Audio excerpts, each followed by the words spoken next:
Ya, selamat sore atau selamat petang semua Bapak, Ibu, dan saudara sekalian. Kita bersyukur lagi oleh karena Tuhan masih memberi kepada kita kesempatan yang spesial, boleh belajar di kaki Tuhan tentang Tuhan. Dan di antaranya kita sedang membahas pada minggu ini topik atau sajian materi doktrin Roh Kudus. Dan pada sesi yang ketujuh ini kita diajak untuk berpikir, menghayati, merenungkan topik karya Roh Kudus berdasarkan studi ekspositoris Yohanes pasal 16 ayat 7 sampai 15. Ya. Yohanes pasal yang ke-16 ayat 1 kita mulai ya. Kita mulai ayat 1. Sebenarnya ayat 7, tetapi saya pikir perlu kita mengerti ayat 1. Demikian firman Tuhan, Bapak dan Ibu sekalian. Semuanya ini kukatakan kepadamu supaya kamu jangan kecewa dan menolak aku. Nah ini, kenapa Tuhan Yesus mengawali pembahasan tentang Roh Kudus, karya Roh Kudus ini dengan satu pernyataan, ada tujuannya supaya jangan ada yang kecewa dan menolak aku. Karena pada pasal yang ke-15 ada perintah mengasihi Tuhan, mengasihi sama. Tapi juga dalam pasal 15 itu Tuhan Yesus mengemukakan bahwa dunia membenci Tuhan Yesus dan membenci murid-murid Tuhan. Ya, mengapa murid-murid Tuhan dibenci oleh dunia? Karena memang dunia membenci Yesus Kristus, secara otomatis membenci murid-murid Tuhan atau membenci orang yang percaya pada Tuhan. Namun ada satu kekuatan yang Tuhan janjikan, yes, kamu dibenci dunia, tapi aku akan memberikan penghibur, ayat 26 pasal 15. Jika penghibur yang akan kuutus dari Bapa datang, Roh kebenaran yang keluar dari Bapa, ia akan bersaksi tentang aku. Dan kamu juga bersaksi tentang aku. Konsekuensi bersaksi tentang Tuhan yang dimusuhi oleh dunia, maka kita pun yang bersaksi otomatis dimusuhi oleh dunia. Tapi jangan khawatir, ada Roh penolong. Ya, kita dibenci dunia, kita tidak disukai dunia, kita senantiasa diupayakan untuk dihimpit dunia, dibuat menderita oleh dunia, karena memang cara pikir dunia dan cara pikir kita anak-anak Tuhan, orang percaya, ya berbeda. Dengan sudah berbeda, bisa mengarah kepada konflik. Ya. Nah, namun dalam ayat 7, perhatikan Yohanes 16 ayat 7, namun benar yang kukatakan ini kepadamu, adalah lebih berguna bagi kamu jika aku pergi, sebab jika aku tidak pergi, penghibur itu tidak akan datang kepadamu. Tapi jika aku pergi, aku akan mengutus dia kepadamu. Ada pengutusan penghibur, parakletos, ya, penolong yang menyertai orang percaya, setiap orang percaya, sekalipun dalam banyak kesulitan, dalam banyak jabaran tantangan hidup, namun tidak kecewa, tidak sampai kecewa, dan tidak sampai menolak Tuhan. Kenapa? Karena ada Roh Kudus yang mempertahankan kita. Ini satu hal yang, kalau hanya mau bergantung ya, kalau saya bilang Pak Yunus atau Pak Alus, ini susah bertahan dalam Tuhan. Kalau hanya mau andalkan kepandaian kita, kehebatan kita bertahan, impossible. Tapi ada Roh Kudus dalam tiap-tiap kita, sehingga kita mampu bertahan dan tidak menjadi kecewa, serta tidak menolak Tuhan. Bapak Ibu yang dikasihi Tuhan. Ayat 8. Dan kalau ia datang, ia akan menginsafkan dunia akan dosa, kebenaran, dan penghakiman. Sudah berapa kali kita bahas. Akan dosa, karena mereka tidak percaya kepadaku. Akan kebenaran, karena aku pergi kepada Bapa dan kamu tidak melihat aku lagi. Akan penghakiman, karena penguasa dunia ini telah dihukum. Masih banyak hal yang harus kukatakan kepadamu, tetapi sekarang kamu belum dapat menanggungnya. So wait for. Masih belum mampu menanggungnya. Nanti saya jelaskan sebentar artinya. Dan ayat 13, tetapi apabila ia datang, Roh kebenaran, ia akan memimpin kamu ke dalam seluruh kebenaran, sebab ia tidak akan berkata-kata dari dirinya sendiri, tetapi segala sesuatu yang didengarnya itulah yang akan dikatakannya, dan ia akan memberitakan kepadamu hal-hal yang akan datang. Dia terima dari Tuhan Yesus, dan Roh Kudus meneruskannya kepada kita. Melalui apa? Melalui kitab-kitab dalam Alkitab. Itulah yang didengar oleh Roh Kudus, yang terima oleh Roh Kudus dari Tuhan Yesus, dan itu pula yang Roh Kudus sampaikan kepada para penulis kitab. Dan juga itu yang disampaikan oleh Roh Kudus kepada para pembaca, orang percaya, saudara dan saya. Ayat 14. Ia akan memuliakan aku sebab ia akan memberitakan kepadamu apa yang diterimanya daripadaku. Segala sesuatu yang Bapa punya adalah aku punya, sebab itu aku berkata, ia akan memberitakan kepadamu apa yang diterimanya daripadaku.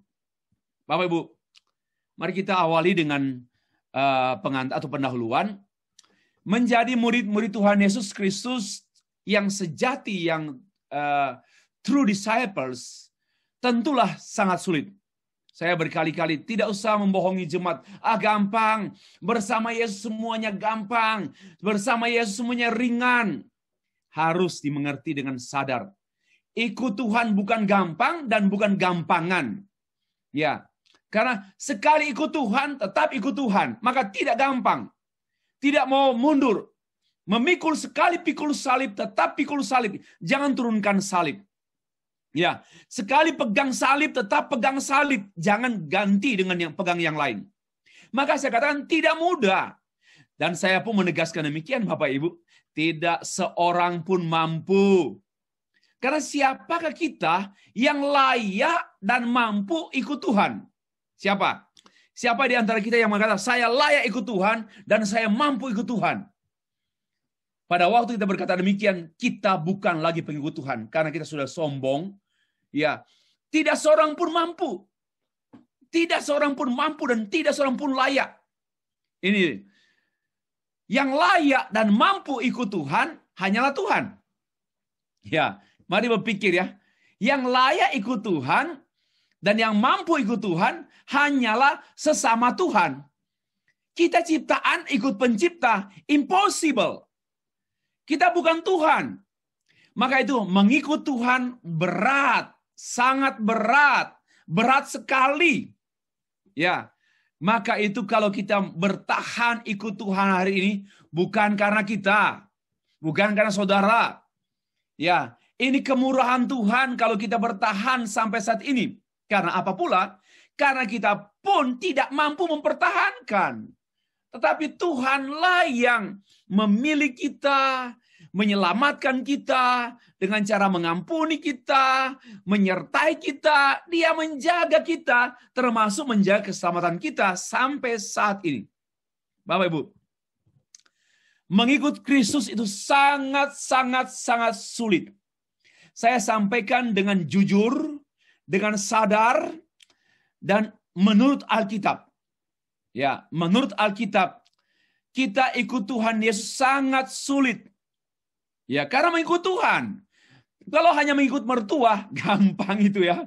Mengikut papa, mengikut mama, sesama manusia. Ya, kalau hanya mengikut pemimpin negara, mudahlah. Tapi ikut Tuhan siapa yang bisa? Siapa yang layak? Coba kita mulai. Perhatikan. Berat sekali ikut Tuhan. Satu. Harus menyangkal diri dan memikul salib. Nah, baru mulai tahu toh? Ternyata memang ikut Tuhan sangat sulit. Nyangkal diri. Ya.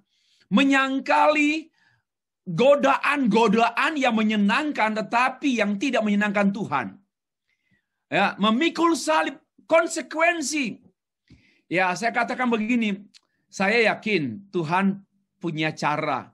Tapi seperti di negara Bapak Ibu, seorang wanita bisa bertahan dan rela bahkan mungkin rela tidak mau menikah demi mempertahankan Tuhan Yesus, itu luar biasa. Kalau di Indonesia masih mudah mendapatkan laki-laki ya yang sekristen. Ini saya katakan, yang sekristen itu masih muda lah. Ya, Tetapi saya mengatakan di negara Bapak Ibu sekalian tidak mudah. Ya, tidak mudah. Tidak mudah karena sekali lagi populasi kita kecil, lalu kita juga tidak dijadikan saya yakin keadilan dan kebenaran ada berlaku. Hanya yang kita pertimbangkan kaum wanita ini sudah wanita kan dicari. Lalu kita kelompok kecil. Maka kalau kita boleh menyangkal diri, ya, pikul salib, sekalipun begini, sekalipun pohon ara tak berbuah, pohon anggur tak menghasilkan, ya, kambing domba terhalau dari kurungan. Apa artinya? Sekalipun saya tidak mendapat peluang untuk menikah, ya, saya rela tidak menikah. Ya, saya rela. Jangan patah hati ya, jangan patah hati. Ini masih ada peluang. Bisa ketemu dengan orang Selandia Baru kok. Bisa ketemu dengan orang Indonesia juga. Ya, bisa ketemu dengan orang mana saja yang anak Tuhan, bisa lah. Hanya begini, andai kata ya, kita harus oke. Sekalipun pohon ara tak berbuah, sekalipun kambing domba terhalau dari kurungan. Apa artinya? I got nothing. Sekalipun saya tidak berkesempatan mendapat seorang istri, seorang suami di negaraku. Ya. Tetap aku mempertahankan Tuhan Yesus. Wow, ini yang saya katakan, mengikut Tuhan, menyangkal diri, memikul salib, memang berat sekali. Berat sekali. Bukan, Bapak Ibu tidak mampu pikul. Dengar ini pengajaran yang sesuai. Tidak mampu pikul. Ya, sabar, ada solusi. Ya, kita dianiaya, difitnah karena nama Tuhan. Siapa yang bilang ikut Tuhan gampang? Siapa yang ikut bilang jadi orang Kristen itu gampang? Jadi murid Tuhan gampang? Dianiaya, difitnah, menyangkal diri, memikul salib, nggak mau pesta pora, mabuk-mabukan. Anak muda kan tren sekarang mau mabuk-mabukan, lalu minum obat-obat terlarang yang menyenangkan tapi menipu. Tapi menyangkal diri, no. Wah, itu menyangkal diri dari kesenangan-kesenangan duniawi. Ya, memikul salib, konsekuensi ikut Tuhan, menahan diri, difitnah, dianiaya karena nama Tuhan, dibenci orang lain karena hidup benar. Apalagi harus mengasihi dan mendoakan musuh kita, bahkan yang menganiaya kita doakan. Wow, siapa bilang ikut Tuhan gampang? Bohong. Ya. Lalu yang berikut, iblis mengawasi kita dan menggoda kita 1 kali 24 jam. Siapa yang tahan? Harus waspada terus supaya tidak jatuh dalam pencobaan. Iblis mengamati kita setiap saat, mencari waktu dan peluang yang tepat untuk menjatuhkan kita. Bapak Ibu, siapa yang bilang mengikut Tuhan sungguh-sungguh itu gampang? Bergumul tiap hari dengan keinginan daging, ya. Bergumul tiap hari dengan nafsu seksual, dengan emosi, kemarahan. Kita bergumul juga dengan itu. Kita bergumul dengan kebencian karena orang kurang ngajar pada kita. Siapa yang bilang gampang ikut Tuhan? Harus mengampuni mereka yang berbuat dosa. Berapa kali? 7 kali. 7 kali terus, artinya unlimited mengasihi. Dia buat lagi, dia tipu kita harus mengasihi. Tidak gampang. Air mata pun tidak cukup. Ya, air mata pun tidak cukup. Dan juga masih banyak. Jangan melanggar 1 hukum pun dari 10 hukum Taurat. Jangan ada padamu Allah lain. Jangan menyembah, jangan membunuh, jangan berzina, jangan mencuri, sebagainya. 1 pun gagal. Jadi tidak mudah memang Bapak Ibu. Tetapi yang anehnya, semuanya ini tidak diajarkan oleh para penyesat. Nah, para penyesat tidak mengajarkan ini. Para penyesat mengajarkan hidupmu diberkati anak-anak Tuhan. Kamu kepala bukan ekor. Kamu makin bertambah bukan makin mundur. Itulah pengajaran para penyesat. Tidak mau mengajarkan yang sebenarnya adalah tanggung jawab orang percaya. Seperti 8 item yang 8 aspek atau unsur yang saya kemukakan ini. Bapak Ibu, tidak mudah ikut Tuhan. Ya, kenyataannya Setiap hari orang percaya terus bergumul dengan tantangan hidup. Bagaimana berkenan kepada Allah. Bagaimana berkenan kepada Allah. Every day. Every single day. Terus bergumul. Banyak orang Kristen yang mundur. Ya, bukan orang ya. Mereka mundur. Banyak orang Kristen yang mundur. Ya tentu yang mundur itu mereka yang sungguh-sungguh tidak sungguh-sungguh. Tidak dapat lagi menjadi pengikut Tuhan. Tidak sanggup. Terlalu berat. Termasuk akhirnya kelompok LGBT rela tinggalkan kekudusan demi kepuasan nafsu sesama seksual. Laki-laki, homoseksual, lesbian, gay, biseksual. Nggak tahan lagi. Karena nggak mampu hidup benar. Ya, Bapak Ibu. Lalu dalam Yohanes pasal 6 ayat 60. Murid-murid berkata, perkataan ini keras. Siapa yang sanggup mendengarnya? Dan mulai dari waktu itu banyak murid mengundurkan diri. Tidak lagi mengikuti dia. Yohanes 6 ayat 66. Ya. Padahal mereka mencari Yesus. Tetapi ternyata mereka mencari Yesus karena roti dan kenyang. Yohanes 6 ayat 24. Banyak orang mencari Yesus. Ya, tetapi karena motivasi mencari Yesus itu tidak sejati, tidak sesungguhnya, maka tidak mampu mendapatkan pengajaran yang keras. Ya, tidak hanya mau diinabobokan. Jemaat hanya mau dimanja-manja. Nggak mau ditegur. Tidak mau ditegur dengan tegas, keras. Tidak mau pindah gereja. Bagi saya, ini jemaat palsu. Kalau jemaat palsu, jemaat yang sejati, ditegur oleh pastor, ditegur oleh firman Allah. Tetap dia rendah hati dan berkata, Tuhan tolong saya. Saya mau berubah. Tapi kalau dia mau ditegur lalu memang hanya di sini gereja, saya bisa pindah gereja lain. Itu namanya menolak didikan Tuhan. Sampai pindah 10 gereja pun hidupmu makin rusak. Karena kamu menolak Tuhan. Ya, karena kamu menolak. Ini penting sekali. Karena menganggap keras pengajaran, akhirnya mulai saat itu mereka mengundurkan diri dan tidak lagi mengikut Tuhan. Bapak Ibu, itu kenyataan. Tahun 2017 ditemukan 66% kaum muda Kristen berusia 23 sampai 30 tahun di Amerika meninggalkan gereja. Bisa buka di christianitytoday.com. Ya. Wow, banyak sekali, 66%. Dan terus semakin banyak orang yang meninggalkan gereja, mengundurkan diri, withdraw, tidak lagi ikut Tuhan. Bapak Ibu, memang sangat berat ikut Tuhan. Namun mengikut Kristus sangat sulit. Tidak seorang pun yang layak dan mampu. Kenyataannya banyak yang kecewa dan mundur. Karena itu, dalam Yohanes pasal 16 ayat 1, Tuhan menyampaikan ini supaya jangan ada yang kecewa dan mundur. Tuhan terus terang, kalau kamu ikut aku dibenci dunia. Kalau kamu ikut aku, kamu pun turut dibenci oleh dunia. Jangan berpikir ikut aku semua jaya, kaya, lancar, nggak sakit. Itu semua pengajaran palsu hamba-hamba Tuhan. Harus seimbang. Memang betul juga ada satu sisi, Tuhan dia akan membiarkan orang yang ikut Tuhan sungguh-sungguh. Saya belum pernah melihat orang Tuhan yang ikut Tuhan sungguh-sungguh menjadi pengemis. Saya tidak pernah lihat. Tapi jangan dibalik, ya, membuang semua resiko, membuang semua tanggung jawab ikut Tuhan, yang akhirnya yang hanya mau yang senang-senang, yang diteruskan, yang dicakap-cakapkan, atau yang diberitakan, atau yang diaminkan. Jangan, kita harus mengaminkan bahwa karena Tuhan gembalaku yang baik, aku takkan kekurangan. Amin. Ya, ini yang kedua. Tapi jangan hanya di situ. Ia memimpin aku ke air yang tenang. Amin. Tapi dia juga, ia membimbing aku ke lembah kekelaman. Amin. Jangan hanya membimbing aku ke air yang tenang, mengaminkan haleluya, amin.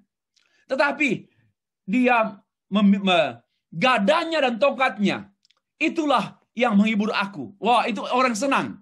Orang senang. Pokoknya yang janji-janji manis dari Alkitab, itu semua diaminkan oleh yang palsu.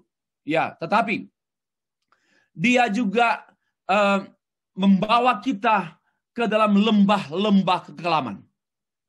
Seperti Tuhan Yesus Kristus dipimpin oleh Roh Kudus masuk dalam temptation. Ya, Matius pasal 4. Dipimpin Roh Kudus. Masuk dalam pencobaan. Nah, mari kita melihat kekristenan itu adalah ajaran yang seimbang. Ya, bukan ajaran yang berat sebelah atau yang kabur abu-abu. Bukan hitam, bukan putih. Antara hitam dan putih abu-abu, gray. No. Tapi dia jelas sekali. Nah, Bapak Ibu. Tetapi sekali lagi Tuhan berfirman, memang betul. Saya mau beritahu kepada kalian. Kalian ikut saya, biar saya terus terang sampaikan ya. Kalian ikut saya oke. Tapi ingat, dunia membenci aku. Kalau dunia membenci aku, maka yang ikut aku pun dibenci dunia. Tetapi, Kristus memberi firman-Nya dan memberikan roh-Nya. Ini yang spesial. Ya. Namun Kristus memberikan firman-Nya dan roh-Nya. Ya. Firman-Nya, perkataannya, pikirannya, dan roh-Nya kepada setiap orang percaya sehingga dapat mengalahkan dunia. 1 Yohanes pasal 4 ayat 4. Kita dapat mengalahkan dunia. Dalam Roma pun mengatakan, dengan iman kita mengalahkan dunia. Mari Bapak Ibu, kita meyakini hal ini. Ya, mari kita serahkan diri kita pada Roh Kudus. Dan kita mengalahkan dunia. Kita minta Tuhan bimbing kita setiap hari. Dan kita mengalami kemenangan demi kemenangan. Ya, kita minta Tuhan, please guide me, lead me into your path. Ya, jangan biarkan saya, Tuhan. Aku tidak bisa jalan sendiri. Tuhan bimbing aku setiap hari.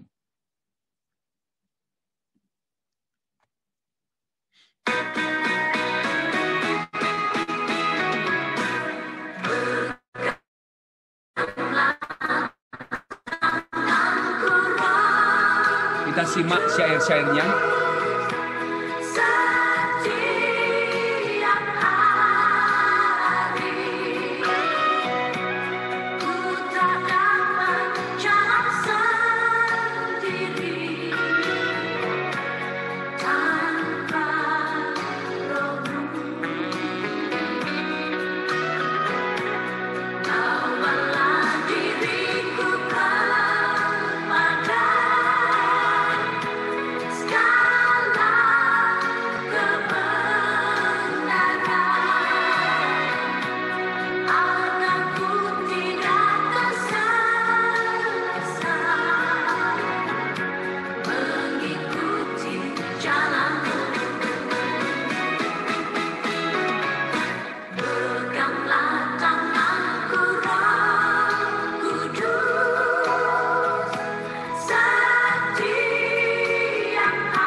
Bapak Ibu sekalian, sekali lagi ikut Tuhan, mengikut Tuhan itu satu keputusan yang berat dan kita tidak mampu membuat keputusan kecuali Roh Kudus yang bekerja dalam hati kita sehingga kita berkata, ya Tuhan, Engkaulah Tuhanku, Engkau juru selamatku, I follow you, no turning back, no turning back.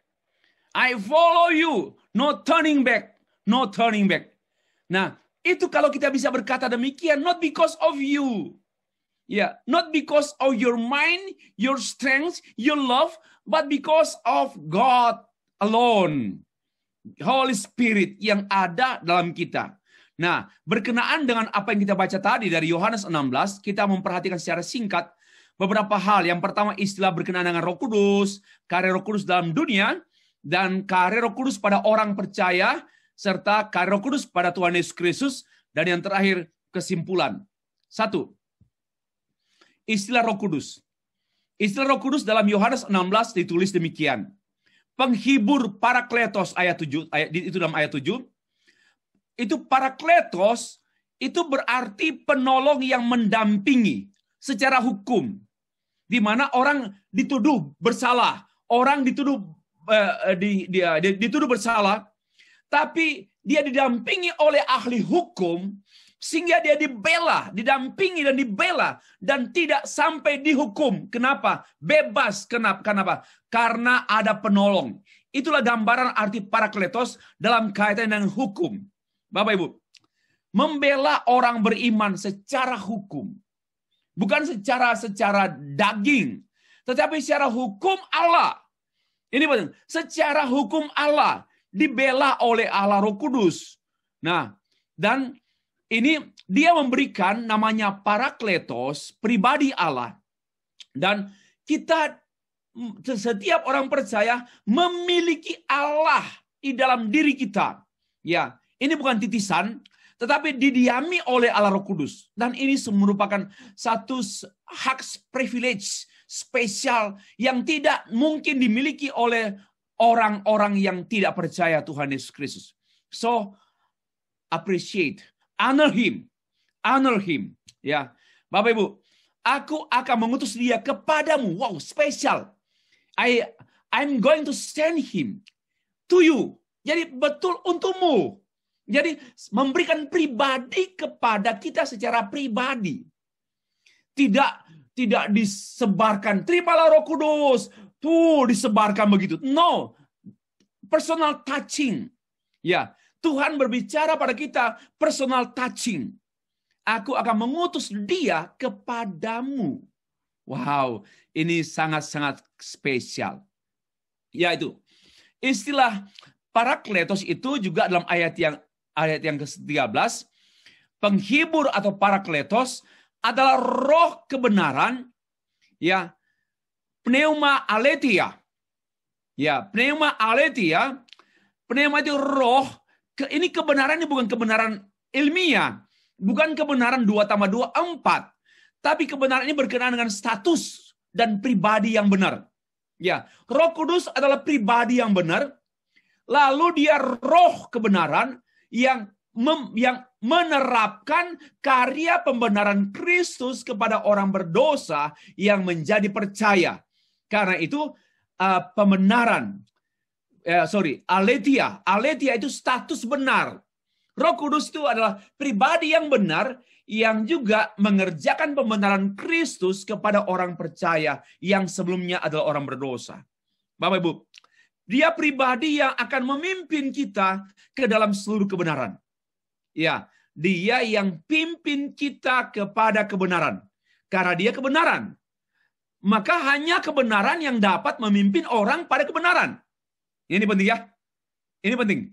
Kalau Bapak Ibu mau berpikir tentang yang lain, ada yang mengaku diri dialah nabi, dialah Tuhan, dialah dewa apa. Kalau dia benar, hidupnya saja tidak benar, ya amoral. Hidupnya saja tidak berkenan, menyakiti hati orang, membunuh orang. Bagaimana dia disebut kebenaran dan memimpin orang kepada kebenaran? Hanya Kristus. Ya, hanya Kristus dan Roh Kristus. Yesus Kristus berkata, akulah jalan, akulah kebenaran, akulah kehidupan. Ya, I'm the way, I'm the life and truth. Lalu juga Roh Kudus adalah kebenaran. Dan kita didiami oleh Allah Roh Kudus dan kebenaran itu ada pada kita. Tentu tidak boleh terpisahkan dengan kebenaran Alkitab. Karena saya berkali-kali mengatakan kebenaran Roh Kudus itu tidak bertentangan dengan kebenaran firman Allah. Ya, Bapak Ibu, Allah melakukan pekerjaan-pekerjaan yang manusia tidak mampu kerjakan. Ya. Dan itulah kebenaran. Manusia tidak mampu mengerjakan kebenaran, melakukan kebenaran. Tetapi manusialah yang melakukannya. Disitulah peran yang namanya Parakletos. Bapak Ibu.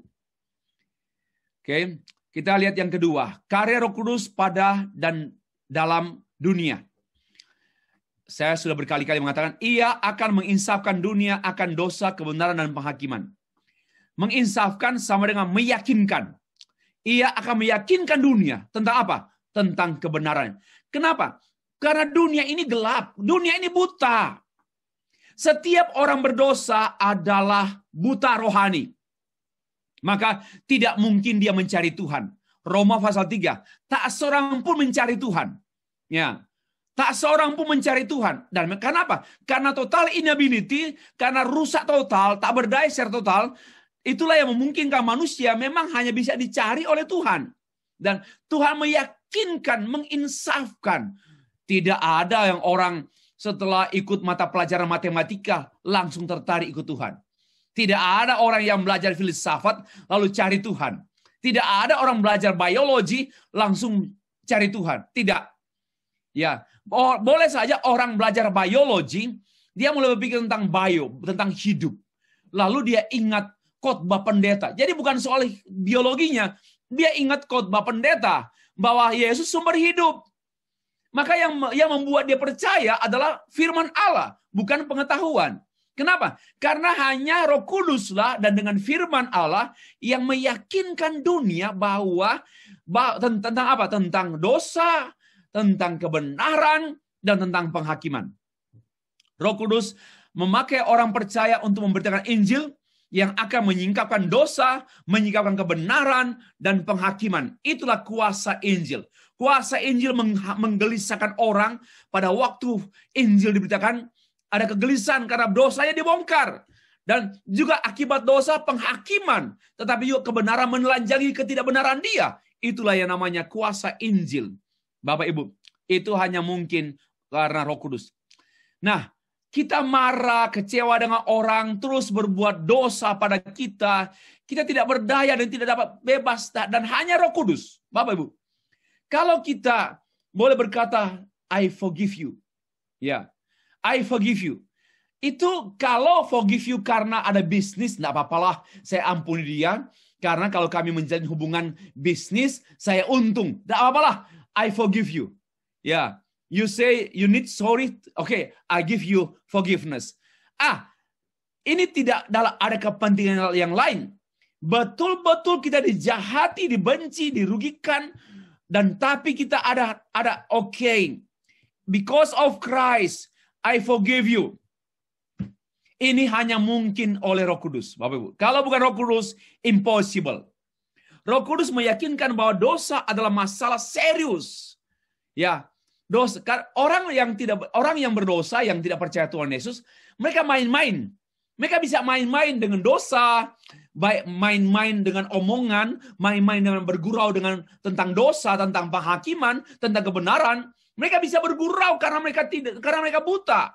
Karena mereka tidak melihat dosa itu fatal. Mereka tidak melihat kebenaran itu hal yang vital. Mereka tidak bisa melihat bahwa penghakiman itu hal yang vital, yang fatal. Nah, tapi tatkala Roh Kudus menginsafkan mereka, membukakan dosa mereka, wow, hanya ada air mata. Loh, saya jijik. Saya kotor sekali Tuhan. Saya nggak layak lagi mendiami tubuh saya seperti ini. Kotor sekali hidup saya. Pada waktu dia melihat kebenaran Allah, dia melihat kenajisan dirinya. Pada waktu dia melihat penghakiman Allah, wow, kengerian. Karena Roh Kudus yang singkapkan. Kalau tanpa Roh Kudus, orang main-main dengan Tuhan. Ya, sampai seperti yang saya katakan, nggak apa-apa saya ke neraka. Di neraka banyak movie artis. Ya, itulah karena main-main. Karena buta rohani. Roh Kudus menyadarkan juga gereja tentang hamba Tuhan, majelis gereja. Ya, mengenai kebenaran, menyadarkan gereja hamba Tuhan. Dan kita tahu bahwa banyak orang yang tidak berdaya. Ya, seperti yang saya kemukakan tadi malam. Ada anak-anak yang orang tuanya sampai stres, putus asa.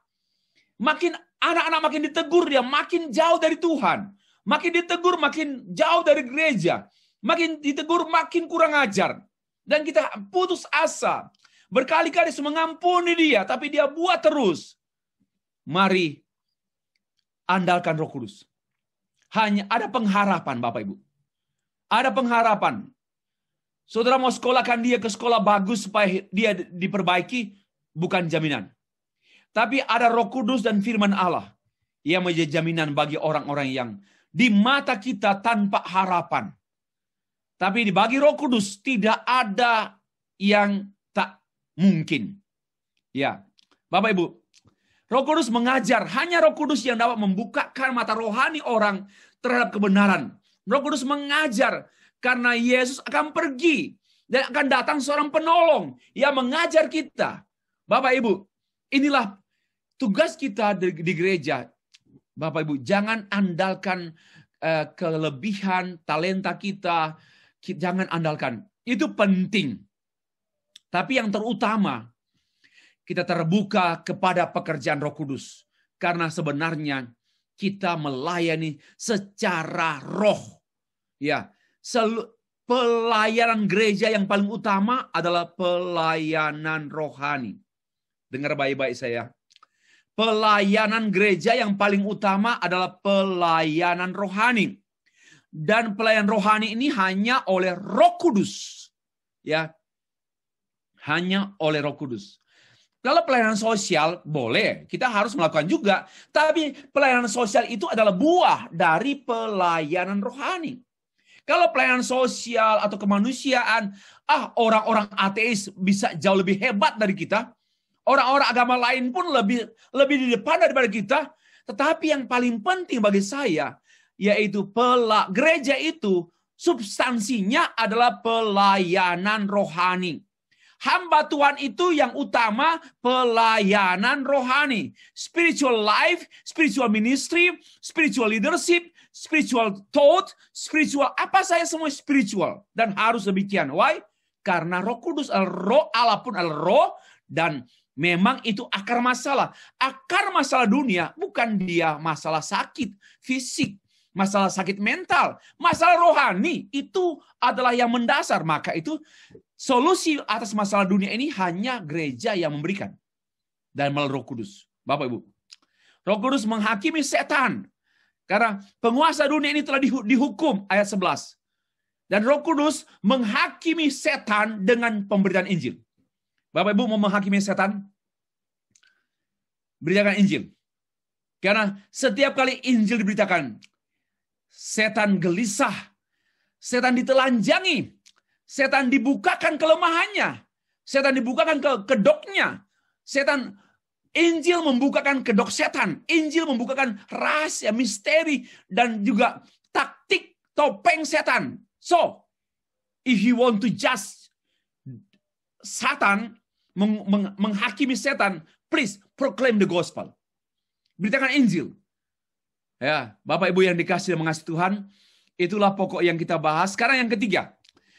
Tadi kita membahas tentang pengertian Roh Kudus, lalu juga peran Roh Kudus, karir Roh Kudus di dunia ini secara umum, dan itu kuncinya gereja, hamba-hamba Tuhan yang cinta Injil, memberitakan Injil berarti memerintah dunia, dan memberitakan Injil berarti memerintah setan.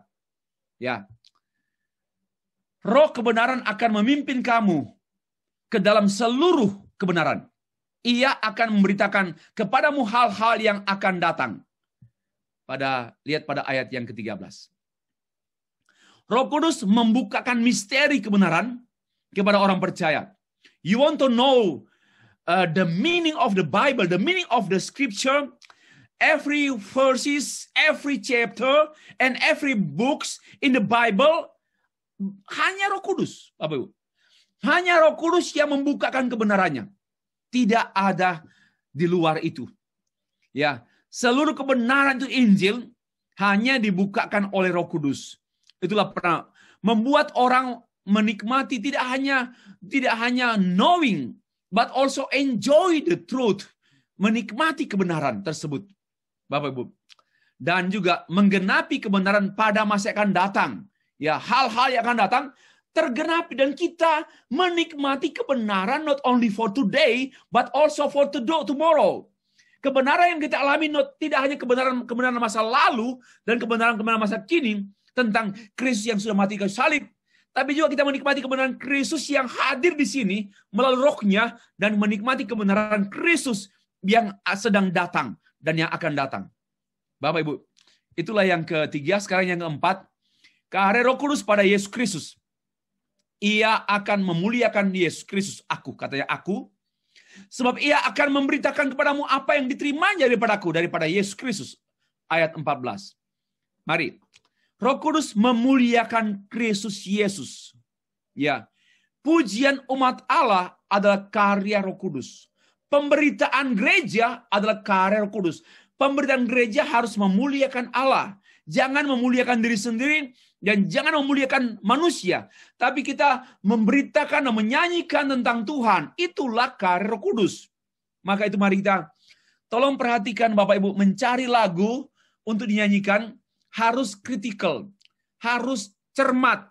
Jangan sembarangan memilih lagu. Harus lagu itu betul-betul memuliakan Kristus. Kalau tidak memuliakan Kristus, jangan nyanyikan lagu itu. Ya. Kalau tidak memuliakan Kristus, jangan nyanyikan lagu itu. Semua lagu harus dalam rangka memuliakan Kristus. Termasuk serikat persaudaraan dan berdiri. Itu perlu, itu memuliakan Kristus. Apa artinya? Tuhan mau persaudaraan kita satu, karena itu cara memuliakan Tuhan. Ya, itu pun. Jadi semua hal-hal yang memuliakan Tuhan itulah pekerjaan Roh Kudus. Ya. Maka jangan sembarang memilih lagu atau jangan sembarang bicara sebagai worship leader. Kita harus berbicara kepada jemaat dengan kata-kata dan kalimat-kalimat dari Alkitab. Jangan dari psikologi. Jangan dari pikiran kita, tapi dari Alkitab yang diolah oleh pikiran yang dikuduskan dan yang di-redeem, ditebus. Ya. Nah, Roh Kudus memberitakan Yesus Kristus melalui pemberitaan gereja, yaitu Injil. Roh Kudus bekerja secara spesial melalui saudara dan saya, yaitu memberitakan Injil Yesus Kristus. Maka itu namanya Roh Kudus memberitakan Yesus. Ya, ada hal-hal yang khusus. Roh Kudus bekerja langsung kepada orang-orang tertentu. Ya. Memberikan penjelasan. Ya. Tetapi pada umumnya Roh Kudus memakai gereja. Pada umumnya Roh Kudus memakai hamba-hamba Tuhan yang dipakainya untuk memberitakan Yesus sekaligus memuliakan Yesus Kristus. Injil adalah pemberian Roh Kudus yang paling berarti pada gereja dari Kristus. Pemberian yang paling berarti yaitu Injil Yesus Kristus. Itu harta terbesar dalam hidup kita. Harta utama gereja adalah Injil. Ya. Harta utama gereja itu Injil. Bukan jemaat. Ya, harta utama gereja itu Injil, bukan jemaat. Karena jemaat ada karena Injil. Nggak ada Injil, nggak ada jemaat. Maka harta utama gereja adalah Injil Yesus Kristus. Mari, peliharalah Injil dalam gereja. Hiduplah oleh Injil. Dan beritakanlah Injil. Bapak Ibu, poin yang terakhir, kesimpulan. Roh Kudus bukanlah kuasa, bukan tak berpribadi, melainkan pribadi Allah. Bukan materi ya. Dia pribadi yang lembut, manis, benar, kudus. Ya. Itulah kita perlu mengenal pribadi Allah Roh Kudus. 2. Roh Kudus diberikan khusus untuk orang percaya. Untuk apa? Menyertai dan menuntun kita orang percaya. Bahkan dalam hal ini dia mendiami kita.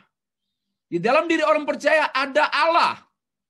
Ya, ini mungkin akan ditertawakan oleh orang lain. Di dalam diri orang percaya ada Allah. Yes, amin. Aku dalam dia dalam aku. Jangan lupa ini. Dimanapun dan kemanapun kita pergi, kita harus ingat dan percaya. Ya, di dalam diri kita ada Allah. Allah Roh Kudus yang mendiami kita. Dan dia menyertai kita wherever we go. Ya. Whatever we are facing. Ya, whatever we are facing. Big challenges. Big problem.